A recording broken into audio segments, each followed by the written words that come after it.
Hi friends, Jai Bharat, Jai Hindustan. I am Mayank Rajesh and you are watching Info and Study. Friends, in this video we are going to do the differences between the two sects of Buddhism. The one sect is Hinayana, or we can say lesser vehicle, and the other one is Mahayana sect, or you may say greater vehicle.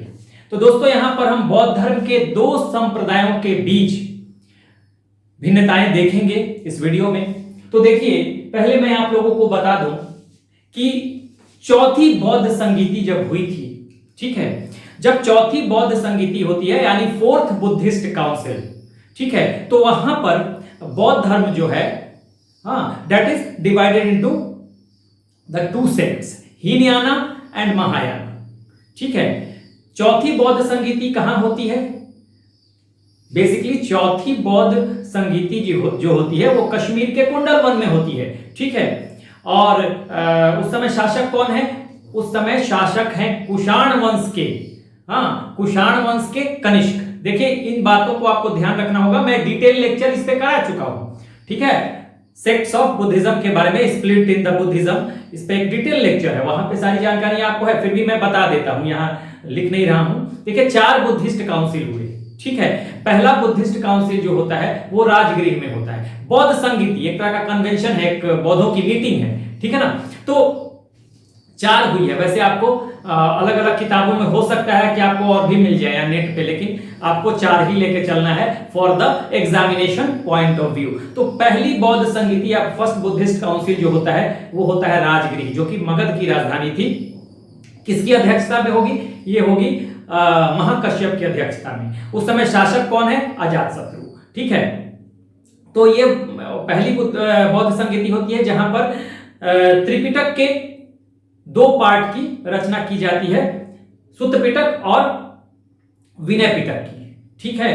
आनंद ने सुत्त पिटक की रचना की, जो बुद्ध के शिष्य थे, और एक दूसरे शिष्य थे उपाली, जिन्होंने विनय पिटक की रचना की, ठीक है। उसके बाद दूसरी बुद्धिस्ट काउंसिल जो है वो होती है वैशाली में, ठीक है। और उस समय शासक है कालाशोक, जिन्हें काकवर्ण भी कहा जाता है। दिव्यदान एक बुद्धिस्ट टेक्स्ट है, उसमें कालाशोक को काकवर्ण भी कहा जाता है। अजातशत्रु हर्यक वंश के शासक, काकवर्ण जो है या कालाशोक जो है वो शिशुनाग वंश के शासक थे। तो दूसरी बौद्ध संगीति कालाशोक के समय में होती है, और ये होती है वैशाली में, और वहां पे जो अध्यक्षता कर रहे हैं वो कर रहे हैं सर्वकामिल। तो यहाँ पे थोड़ा बहुत एक तरह से डिस्प्यूट होता है, और 2 पार्ट में, थेरवाद और महासांघिक में एक बंटवारा होता है। 2 पार्ट में यहाँ भी बौद्ध धर्म बढ़ता है, लेकिन ये उतना बड़ा विभाजन नहीं था, ठीक है। आगे तीसरी बुद्धिस्ट काउंसिल होती है, और वहां पर अभिधम्म पिटक की रचना की जाती है, जो त्रिपिटक का तीसरा पार्ट है, ठीक है। तो तीसरा पार्ट जो है, इस पे अभिधम्म पिटक पे मोगलीपुत्र तिष्य का प्रभाव है, क्योंकि तीसरे बुद्धिस्ट काउंसिल की अध्यक्षता भी मोगलीपुत्र तिष्य ही करते हैं। और ये होता है बेसिकली, इसका वेन्यू जो है, जगह जो है, तो ये पाटलिपुत्र में होता है। ये भी मगध की राजधानी रह चुकी है पाटलिपुत्र। तो पाटलिपुत्र में होता है, ये तीसरी बुद्धिस्ट काउंसिल पाटलिपुत्र में ऑर्गेनाइज होती है। और उस समय शासक जो है वो महान अशोक मौर्य वंश के, ठीक है। चौथी बुद्धिस्ट काउंसिल जो होगी ये बहुत ही महत्वपूर्ण होगी, क्योंकि 2 बड़े संप्रदायों में यहां पर बटेगा बौद्ध धर्म, हीनयान संप्रदाय, और बौद्ध धर्म ये महायान संप्रदाय, ठीक है। ये होता है चौथी बुद्धिस्ट काउंसिल जो है, ये कुषाण वंश के शासक कनिष्क के समय होती है, ठीक है। इसको याद रखिएगा, कुषाण वंश के शासक कनिष्क के समय होती है चौथी बुद्धिस्ट काउंसिल, फोर्थ बौद्ध संगीति। यहीं पे आपको, और कहां पे होती है? कुंडलवन कश्मीर में। देखिए, याद रखिए, चौथी बुद्धिस्ट काउंसिल में महायान, हीनयान और महायान 2 सेक्ट हो जाते हैं, 2 बड़े विभाजन होते हैं बौद्ध धर्म में। उस समय शासक कौन है? कनिष्क है, कुषाण वंश का। होता कहां पे है? वेन्यू क्या है चौथे बुद्धिस्ट काउंसिल का? ये वेन्यू है कुंडलवन कश्मीर। और चौथे बुद्धिस्ट काउंसिल की जो अध्यक्षता है या चेयरमैनशिप है या हम कहें प्रेसिडेंट कौन है उसका, तो मोगली पुत्र तिष्य हैं। और यहीं पे त्रिपिटक के तीसरे भाग अभिधम पिटक की रचना की जाती है। तो ये आपको बिल्कुल याद रखते हैं, आप मेरे लेक्चर से नोट डाउन कर लीजिए, बाकी मैंने डिटेल लेक्चर वाले क्लास में सब कुछ लिखवाया हुआ है, ठीक है। तो अब यहां पे हम देखते हैं अंतर, बेसिकली अंतर समझना बहुत जरूरी है। देखिए यहां पे हीनयान जो है, हीनयानी जो है, हीनयान संप्रदाय वो मानता है कि बुद्ध की जो ओरिजिनल टीचिंग है, बुद्ध ने मूल रूप से जो सिखाया उसमें कोई परिवर्तन हम नहीं करेंगे, बिल्कुल एज इट इज हम उसको मानेंगे। बुद्ध ने जो भी कह दिया अक्षरशः verbatim, word for word, word for word का मतलब या वर्बेटिम का मतलब अक्षरशः, बुद्ध ने जो अक्षरशः कह दिया उसी को हम मानेंगे, कोई परिवर्तन नहीं होगा, ये कहता है हीनयान। लेकिन अब जब महायानी क्या कहते हैं, महायान में आप आएंगे तो यहां इनका बिलीव क्या है कि हम बुद्ध की जो टीचिंग्स है उसको तो मानेंगे, लेकिन थोड़ा बहुत समय के अनुसार उसमें परिवर्तन हम कर देंगे, बिल्कुल हम एग्जैक्टली हम रिजिड नहीं रहेंगे। इट मींस कि हीनयान थोड़ा रिजिड है टीचिंग्स के मामले में, कोई परिवर्तन नहीं करेगा, लेकिन समय के अनुसार ये परिवर्तन करके बुद्ध के टीचिंग्स को फॉलो कर रहे हैं। ये बेसिक डिफरेंस पहला, और यहीं से आपको बहुत कुछ चीजें समझ में आनी शुरू होगी। क्योंकि ये कहते हैं रिजिडिटी है इसमें, ठीक है, एडमेंट है ये लोग हीनयानी, तो इनको ऑर्थोडॉक्स कहा जाता है, पुरातनवादी, रूढ़िवादी। तो अगर आ जाए कि हीनयान का दूसरा नाम रूढ़िवादी कह सकते हैं, ऑर्थोडॉक्स कह सकते हैं, निम्न मार्गी भी इनको कहा जाता है, इनको श्रावकयान भी कहा जाता है, तो कई नाम इनके फिलॉसफी से ही आपको समझ में आ जाएगा कि ये रूढ़िवादी है, ये पुरातनवादी है, क्योंकि मूल चीजों में जरा भी परिवर्तन नहीं चाहते, ये परिवर्तन चाहते हैं, पहले लाइन से स्पष्ट है, ठीक है। अब यहां पे मैंने 3 नाम गिना दिए, लेसर वैकिल भी कहते हैं हीनयान को। अब यहां देखिए, इसके लिए मैंने क्या कहा, ये रिफॉर्म कर सकते हैं, बदलाव कर सकते हैं समय के अनुसार, इसलिए ये उदारवादी है, लिबरल है, ठीक है। इनको उत्कृष्ट मार्गी भी कहा गया है, ग्रेटर वैकिल या उत्कृष्ट मार्गी। परिवर्तनवादी, क्योंकि देखिए यहीं पे पता चल रहा है except teachings in changed form, बदलाव के साथ ये एक्सेप्ट कर लेंगे, तो ये आपको अंतर दिख रहा होगा, आप स्क्रीनशॉट भी ले लीजिए साथ साथ, ठीक है। अब यहां पर आगे आइए, तीसरे पॉइंट को देखिएगा, ये 2 पॉइंट हम समझ चुके हैं। तीसरे पॉइंट, बुद्ध को एक महान व्यक्ति माना जाता है, महापुरुष मानते हैं ये लोग, बुद्ध एक महात्मा है, महापुरुष हैं, महान आत्मा वाले व्यक्ति हैं, ठीक है। लेकिन ये कहता है कि बुद्ध जो है भगवान है, ईश्वर है, बुद्ध को ये ईश्वर मानता है, ठीक है ना, ईश्वर मानता है, महायान कहता है बुद्ध। अब यहीं से आपको फिर डिफरेंस समझ में आएगा। देखिए, चूंकि ये लोग मानते हैं कि बुद्ध एक इंसान है, महापुरुष है, लेकिन है तो इंसान, ठीक है, एक ह्यूमन बीइंग है, तो क्या ह्यूमन बीइंग का इनकारनेशन या अवतार होगा क्या, ठीक है। ह्यूमन बीइंग का अवतारवाद नहीं हो सकता, इनकारनेशन इंसान का नहीं होता, भगवान का अवतार होता है, विष्णु का अवतार होगा, यही है ना, विष्णु का अवतार होता है, राम का अवतार होता है, तो ये इनके अवतार होते हैं जो भगवान है। तो चूंकि हीनयानी तो इनको एक महापुरुष मानते हैं, ग्रेट पर्सन मानते हैं, ग्रेट मैन मानते हैं, तो इनको इंसान ही तो मान रहे हैं, तो ये इनकारनेशन या अवतारवाद में बिलीव नहीं करते हैं, ठीक है। उसके बाद देखिए, ये लोग इनकारनेशन में बिलीव करते हैं, क्यों? क्योंकि ये भगवान बुद्ध को गॉड मानते हैं। जब गॉड मानते हैं तो भगवान का अवतार भी होता है, अभी मैंने बताया कि विष्णु का अवतार होता है, राम का अवतार, तो इनकारनेशन ये कहेंगे कि ये बिलीव करेंगे इनकारनेशन, ठीक है, अवतारवाद। आगे आइए, आइडोलेट्री, मूर्ति पूजा। मूर्ति पूजा में हीनयानी बिलीव नहीं करते हैं। बुद्ध के समय भी जब हीनयानी जो थे शुरुआती दौर में सिर्फ बुद्ध के सिंबल की पूजा की जाती थी, महात्मा बुद्ध का प्रतीक होता था, ठीक है ना, इससे ज्ञान का, एनलाइटनमेंट का बोधि वृक्ष हो गया, ठीक है। वो आपको घर छोड़ने, महाभिनिष्क्रमण जिसको कहते हैं गृह त्याग, तो उसमें घोड़े को दिखाया जाएगा, इस तरह से उनके सिंबल को माना जाता था और पूजा की जाती थी। ठीक है, सिंबल पे मैं एक टेबल बना दूंगा, बाद में एक वीडियो बना दूंगा, वैसे मैंने सिंबल भी लिखवाया हुआ है। ठीक है, डिटेल लेक्चर में। तो यहां पर सिर्फ सिंबल्स की पूजा होती थी, मूर्ति की पूजा नहीं होगी। लेकिन यहां आएंगे तो अब, और वैसे भी इंसान की, देखिए यही से पता चल रहा है, अगर भगवान मान रहे हैं तो भगवान के, अगर इंसान मान रहे हैं, ह्यूमन बीइंग या ग्रेट पर्सन, महापुरुष, तो उनकी मूर्ति बनवा के पूजा थोड़े करेंगे। इंसान की मूर्ति बना के पूजा नहीं की जाती। ठीक है ना, तो ये आइडोलेट्री या मूर्ति पूजा में बिलीव नहीं करते। लेकिन क्योंकि भगवान ही मान लिया, यहां पर देखिए इसी सब कुछ आ रहा है, भगवान ही मान लिया, ईश्वर मान लिया, तो अब तो आइडोलेट्री यहां पे होगी, मूर्ति पूजा बिल्कुल होगी यहां पर। ठीक है, तो ये लोग मूर्ति पूजा में बिलीव करते हैं। और बाद में यही देखेंगे इसका प्रभाव पड़ेगा, गांधार आर्ट आएगा, हम लोग बाद में पढ़ेंगे। ठीक है ना, गांधार आर्ट को, जिसपे इंडो ग्रीक प्रभाव रहेगा और बुद्ध की मूर्तियां बननी शुरू हो जाएंगी। पहले शुरुआती दौर में जब डिवीजन नहीं हुआ था और लोग सिर्फ एक ही सेक्ट में था, बौद्ध धर्म, जब ये डिवीजन नहीं था, तो उस समय सिर्फ प्रतीकों की पूजा की जाती थी। अब यहां मूर्तियां भी बुद्ध की बनेगी आगे आने वाले समय में। तो देखिए ये लोग आइडोलेट्री, मूर्ति पूजा में बिलीव करेंगे।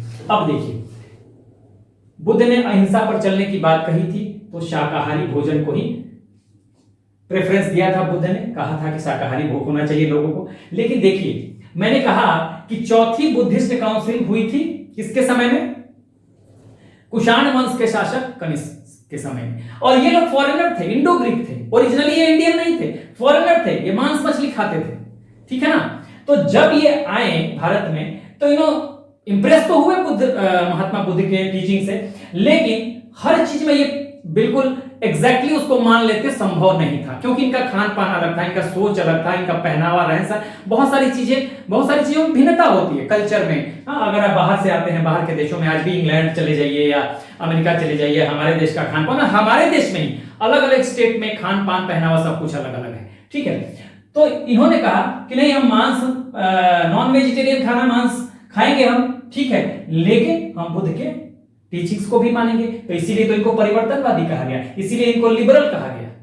ठीक है ना, तो ये नॉन वेजिटेरियन थे। अब देखिए यहां पर समझने वाली बात है, यहां पर इंडिविजुअलिस्टिक है, ये व्यू रखते हैं, पर्सपेक्टिव रखते हैं, ये व्यक्तिवादी है। मतलब क्या है, देखिए हीनयानी जो होते हैं वो कहते हैं कि सिर्फ हम खुद के लिए ये कोशिश करेंगे कि हमें एनलाइटनमेंट मिल जाए, हमें निर्वाण की प्राप्ति हो जाए।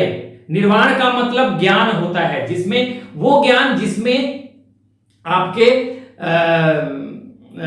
उसका डिजायर्स का, लोभ का, क्रोध का, हाँ, आकांक्षाओं का, जितनी भी निगेटिव चीजें आपके दिमाग में आ रही हैं और भी, उसका नाश हो जाता है। तो उसी को ज्ञान कहते हैं। लोभ, क्रोध, हाँ, आपको आसक्ति, प्रेम, जो भी डिजायर है आपको जीवन में, उसका अगर अंत हो गया, उसी को निर्वाण कहते हैं। यानी कि आप ज्ञानी हो गए, आप बुद्ध हो गए, उन चीजों का आपके लिए कोई वैल्यू नहीं है। ठीक है ना, तो बहुत सारे जगह पे निर्वाण को बताया जाता है कि निर्वाण जो है वो डेथ है। नहीं, बहुत सारे टेक्स्ट में आपको मिल जाएगा, बहुत नेट पर भी देखेंगे तो आपको जैन धर्म के जो महावीर स्वामी, ये कहा जाएगा कि पावापुरी में उनको निर्वाण प्राप्त हुआ, यानी कि उनकी डेथ हुई है, डेथ के संबंध में लिखा गया है। लेकिन इस कंफ्यूजन में मत रहिएगा, इस पे आज ही मैं एक वीडियो करने वाला हूं। ठीक है, महापरिनिर्वाण जो है वो होता है डेथ, परिनिर्वाण या महापरिनिर्वाण। परिनिर्वाण जो है सिंपल डेथ है कॉमन लोगों के लिए, महापरिनिर्वाण महान लोगों के लिए। अभी मैं एक और वीडियो करूंगा छोटा सा, तो उसमें बताऊंगा। ठीक है, तो निर्वाण प्राप्त करने के लिए यहां व्यक्तिवादी है। हीनयानी जो है वो सिर्फ अपने लिए करेगा कोशिश, जैसे मैं हूं हीनवादी, मैं सिर्फ अपने लिए कोशिश करूंगा कि मैं ज्ञान को प्राप्त करूं, यानी कि मुझे औरों की चिंता नहीं है, मैं औरों के लिए प्रयास नहीं करूंगा। लेकिन ये जो है देखिए, ये व्यक्तिवादी है, इंडिविजुअलिस्टिक है, यहां कलेक्टिविस्टिक है, समष्टिवादी है। यानी यहां एक बोधिसत्व की कल्पना की जाती है। देखिए बोधिसत्व क्या होता है समझा देता हूं। ये कलेक्टिविस्टिक सोच का, पर्सपेक्टिव का मतलब क्या है कि यहां मैं अपने लिए तो कोशिश करूंगा ही कि मुझे भी ज्ञान मिल जाए, और दूसरों को भी हेल्प करूंगा। यहां दूसरों को हेल्प करने की बात नहीं है, ज्ञान प्राप्ति के लिए यहां दूसरों को हेल्प करने की बात नहीं है, दूसरे को हम कोई सहायता नहीं देंगे, ये सिर्फ हम अपने लिए कोशिश करेंगे। ये कहता है नहीं, हम खुद भी ज्ञान प्राप्त करेंगे और हम दूसरों को भी मदद करेंगे ज्ञान प्राप्त कराने में। तो यही पर एक कल्पना की गई है बोधिसत्व की कल्पना, कि बोधिसत्व कौन है। तो बोधिसत्व कुछ आ चुके हैं, ठीक है, पास्ट में, और फ्यूचर में भी आएंगे, जो खुद भी एनलाइटेंड होंगे और दूसरों की भी मदद करेंगे, ठीक है, एनलाइटेनमेंट को अटेन करने में, यानी ज्ञान की प्राप्ति में ये बोधिसत्व दूसरों को भी हेल्प करेंगे। और ऐसे ही कई बोधिसत्वों के नाम हैं, जैसे अवलोकितेश्वर, ठीक है, जिसे पद्मपाणि भी कहा जाता है, क्षितिगर्भ, अमिताभ, ठीक है, तो ये सब, मंजूश्री। और एक बोधिसत्व बहुत इंपॉर्टेंट है, मैत्रेय, जिनको कि माना जाता है कि मैत्रेय फ्यूचर बुद्धा हैं, ये अभी आने वाले हैं, ठीक है ना। मैत्रेय याद रखिएगा, एक बोधिसत्व फ्यूचर बुद्धा जो है मैत्रेय, मैत्रेय, या हम इसको ऐसे भी लिख सकते हैं मैत्रेय। और मैत्रेय क्या है, फ्यूचर बुद्धा, यानी कि भावी बुद्ध इनको माना जाता है। भावी बुद्ध, ये आने वाले हैं, अभी आए नहीं हैं। तो ये आ जाता है, कई बार एग्जाम में ये क्वेश्चन आता है कि भावी बुद्ध कौन है। कई आपको दे देगा उसमें बोधिसत्व के नाम, जैसे मंजूश्री दे देगा, अवलोकितेश्वर दे देगा, क्षितिगर्भ दे देगा, मैत्रेय दे देगा। तो भावी बुद्ध कौन है इसमें, तो आप चुनेंगे कि भावी बोधिसत्व, फ्यूचर बुद्ध, कि इसमें से वो कौन सा बोधिसत्व है जो फ्यूचर का है, जो फ्यूचर में आने वाला है, जो भावी बुद्ध है, तो आप कहेंगे मैत्रेय। तो मैत्रेय को आपको ऑप्ट करना पड़ेगा, ये सही आंसर होगा, ध्यान दीजिएगा। अब यहां पर देखिए, जो प्रचार प्रसार होता है बौद्ध धर्म का, तो निम्न बौद्ध धर्म का प्रचार प्रसार हुआ है, आपको पता है। तो म्यांमार, श्रीलंका, इंडोनेशिया, जावा, ये सब जो है जगह है ना, यहाँ हीनयानी है। अब जैसे आप अगर इससे थोड़ा नक्शे से भी आपको पता चल जाएगा, जैसे कि ये जो है, मैं थोड़ा सा एक छोटा सा,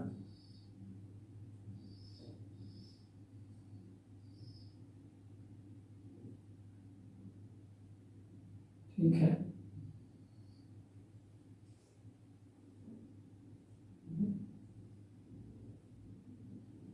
देखिए एक मैंने मैप यहां पे बनाया है। तो देखिए आपको जैसे म्यांमार, श्रीलंका, म्यांमार इधर है, ठीक है, म्यांमार हो गया, श्रीलंका हो गया, ठीक है।